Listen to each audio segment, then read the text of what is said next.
చిన్నగా మెల్లగా యుద్ధం పెద్దగానే అవుతున్నది కదా ఏదో ఆడామే ఏం చేస్తుంది అనుకుంటే కలకత్తా ఖాళీ అవతారం ఎత్తిందని చెప్పుకున్నాం కదా ఇప్పుడు విశ్వరూపం చూపిస్తున్నది మమతా బెనర్జీ దేశాన్ని మొత్తం మోడీకి వ్యతిరేకంగా నిలబెట్టే పని బలంగానే చేస్తున్నది వామ్మో గట్టిపిండమే రాబోయే రోజులల్లా ప్రధానమంత్రి అభ్యర్థి ఎక్కే అయ్యేటట్టున్నది కదా సింహం సింగిల్ గానే కొట్లాడుతుంది అన్నట్టు బెంగాల్ రాష్ట్రంలో ముఖ్యమంత్రి మమతా మేడం ఒక్కతే కొట్లాడుతున్నది కదా మోడీ సర్కార్ మీద మరి మేం మద్దతు ఇవ్వకపోతే ఎట్లా అని దేశంలో మోడీ సారంచే నచ్చని పార్టీలన్నీ పయనమైతున్నాయి పశ్చిమ బెంగాల్ కు సోమవారం నాడు కనిమోళి కాడ నుంచి వాళ్ళొకరు వీళ్ళొకరు వచ్చి మమతక్కకు మద్దతు చెప్పిర్రు ఇక మంగళవారం మాపటిలే చంద్రాల్ సార్ కోల్కతాకు బయలుదేరి అక్క మమతను కలిసిండు మోడీ ప్రధానిగా ఉంటే దేశం అన్యాయం అయిపోతుందని కోపం చేసిండు వచ్చే ఎలక్షన్లల్లా బీజేపీ అంతు చూస్తామని సవాలేసిండు Even Home Secretary will go to Prime Minister.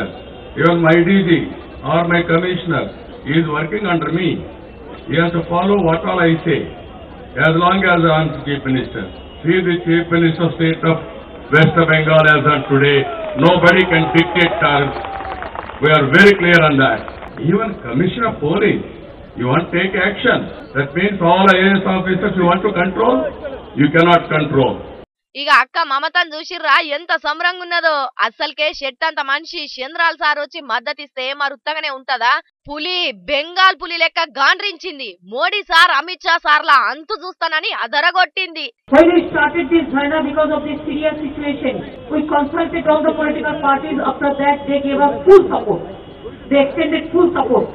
আমরা তাদের প্রত্যেকের কাছ থেকে ফুল সাপোর্ট পেয়েছিলাম ఇక మొత్తానికి కోర్టుల కొట్లాట అందరి మద్దతుతోని ఈ ఆటికి దీక్ష నొడగొట్టింది గాని కొంతమంది కేసీఆర్ సార్ కూడా మద్దతిస్తే మస్తు ఉండని అనుకుంటున్నారట అసలుకే అక్క సొంటి Mamata Banerjee madam federal front కు పునాది రౌతులేస్తున్న బెంగాల్ ముఖ్యమంత్రి కష్టాలల్లుండి నడి రోడ్డు మీద ధర్నా చేస్తుంటే కేసీఆర్ సార్ పోయి ఇదేం తరిక అని మాట్లాడుంటే దేశం గజ్జరం అనికేదని అంటున్నారు చాలా మంది అయినా ఇప్పటికే ఫోన్ చేసి ఏ రాజకీయం ఎట్లా చేయాలో మమతా మేడానికి చెప్పే ఉంటాడు అందరి లెక్క ఎప్పుడు పడితే అప్పుడు పోతే కేసీఆర్ సార్ ఎట్లయితాడు గాని కావలసినప్పుడు కావలసిన తీరులా అడుగు పెట్టి రాజకీయాన్ని నడిపిస్తాడు అక్క తమ్ముడు ఏకమై దేశంలో బీజేపీ కాంగ్రెస్ ల ఆట గట్టిస్తారు అని ఆశపడుతున్నారు ఫెడరల్ ఫ్రంట్ అధికారంలోకి రావాలని కోరుకునే పబ్లిక్